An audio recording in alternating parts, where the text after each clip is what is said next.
नमस्कार। आज मैं लेकर आई हूँ पुरुषोत्तम मास के तीसरे दिन का तीसरा अध्याय। जय श्री कृष्ण। ऋषिगण बोले, हे महाभाग, नर के मित्र नारायण नारद के प्रति जो शुभ वचन बोले वह आप विस्तार पूर्वक हमसे कहे। सूत जी बोले, हे दित्यजनों, नारायण ने नारद के प्रति जो सुंदर वचन कहे वह जैसे मैंने सुने हैं वैसे ही कहता हूँ, आप लोग सुने। नारायण बोले, हे नारद, पहले महात्मा श्री कृष्णचंद्र ने राजा युधिष्ठिर से जो कहा था वह मैं कहता हूँ, सुनो। एक समय धार्मिक राजा अज्ञात शत्रु युधिष्ठिर चल प्रिय धृतराष्ट्र के दुष्ट पुत्रों द्वारा धूत क्रीड़ा में हार गए। सबके देखते देखते अग्नि के से उत्पन्न हुई धर्मपरायण द्रौपदी के बालों को पकड़कर दुष्ट दुशासन ने खींचा और खींचने के बाद उसने वस्त्र उतारने लगा। तब भगवान कृष्ण ने उसकी रक्षा की। पीछे पांडव राज्य को त्याग कामाग्य वन को ले गए। वहाँ अत्यंत क्लेश से युक्त वे वन के फलों को खाकर जीवन बिताने लगे। जैसे जंगली हाथियों के शरीर में बाल रहते हैं, इसी प्रकार पांडवों के शरीर में भी बाल हो गए। इस प्रकार दुखित पांडवों को देखने के लिए भगवान देवकी सुत मुनियों के साथ काम्यक वन में गए। वह उन भगवान को देखकर मृत शरीर में पुनः प्राण आ जाने की तरह युधिष्ठिर, भीमसेन, अर्जुन आदि प्रेम विघ्न होकर सहसा उठ खड़े हुए और प्रीति से श्री कृष्ण के गले मिले और भगवान कृष्ण के चरण कमलों में भक्ति से नमस्कार करने लगे। द्रौपदी भी धीरे धीरे वहां आकर आलस्य रहित होकर भगवान को शीघ्र नमस्कार किया। उन दुखित पांडवों को मृग के चर्म के वस्त्रों को पहने देख और समस्त शरीर में धूल लगी हुई, रूखा शरीर, चारों तरफ बाल बिखरे हुए द्रौपदी को भी उसी तरह दुर्बल शरीर वाली और दुखों से घिरी हुई देखा। इस तरह दुखित पांडवों को देखकर वे अत्यंत दुखी हुए। भक्त वत्सल भगवान धृतराष्ट्र के पुत्रों को जला देने की इच्छा से उन पर क्रुद्ध हुए।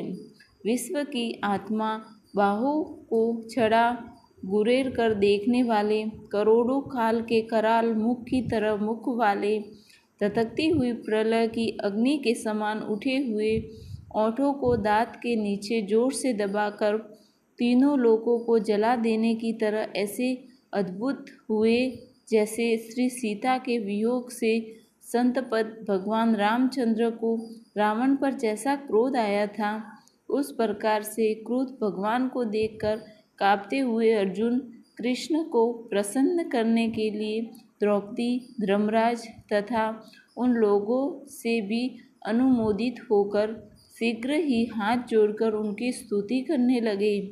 कृष्ण बोले, हे जगत, हे नाथ, मैं जगत से बाहर नहीं हूँ, आप ही जगत की रक्षा करने वाले हैं। हे प्रभु, क्या मेरी रक्षा आप न करेंगे? जिनके नेत्र के देखने से ही ब्रह्मा का पतन हो जाता है, उनके क्रोध करने से क्या नहीं हो सकता, यह कौन जानता है कि क्या होगा।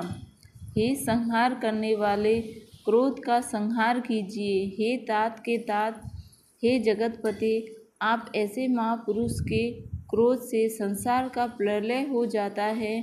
संपूर्ण तत्व को जानने वाले, सर्व वस्तुओं के कारण वेद और वेदांत के बीच आप साक्षात श्री कृष्ण हैं। मैं आपकी वंदना करता हूँ, आप ईश्वर हैं। इस चराचरात्मक संसार को आपने उत्पन्न किया है।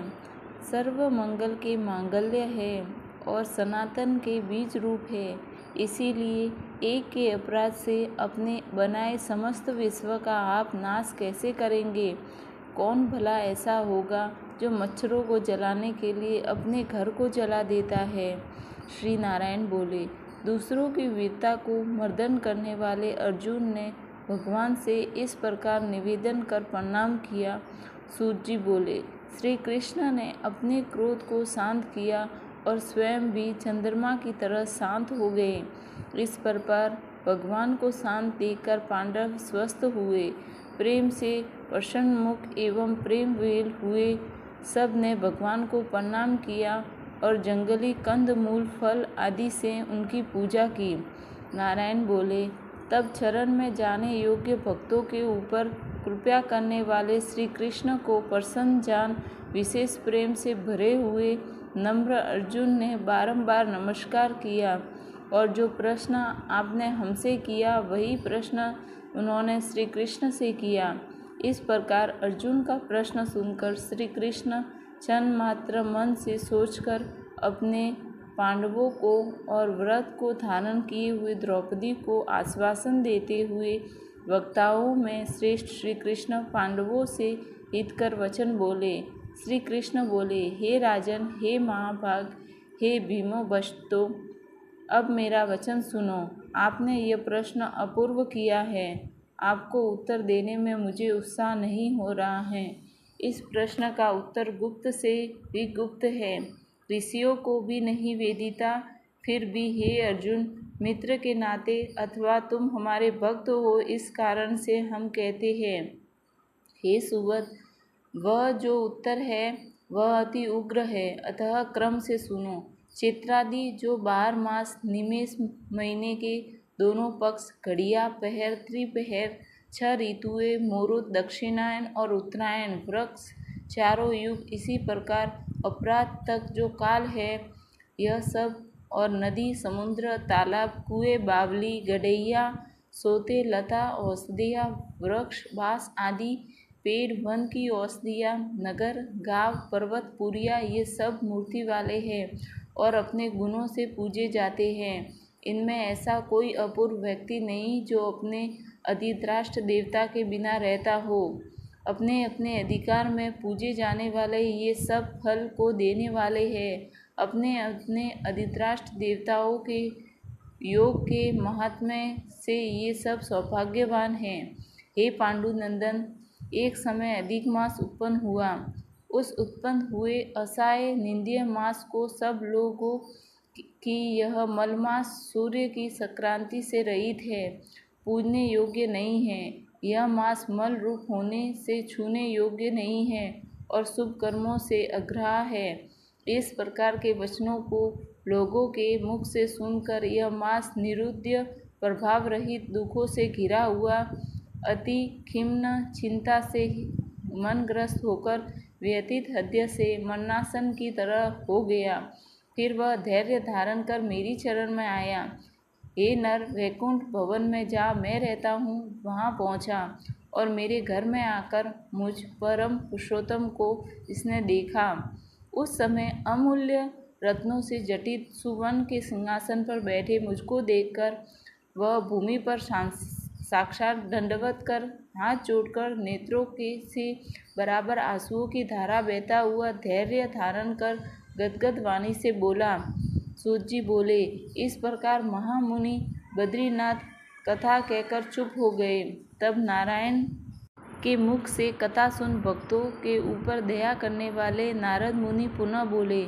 नारद बोले, इस प्रकार अपनी पूर्ण कला से विराजमान भगवान विष्णु के निर्मल भवन में जाकर भक्ति प्रदान करने वाले, जगत के पापों को दूर करने वाले, योगियों को भी शीघ्र न मिलने वाले, जगत के अभयदान देने वाले ब्रह्म रूपी मुकुंद पर थे, उनके चरण कमलों की चरण में आया हुआ अधिक मास क्या बोला। ये था अधिक मास के तीसरे दिन का तीसरा अध्याय। कल मैं आपको चौथा अध्याय सुनाऊंगी। उसके लिए मेरे चैनल को सब्सक्राइब जरूर करना। जय श्री कृष्ण।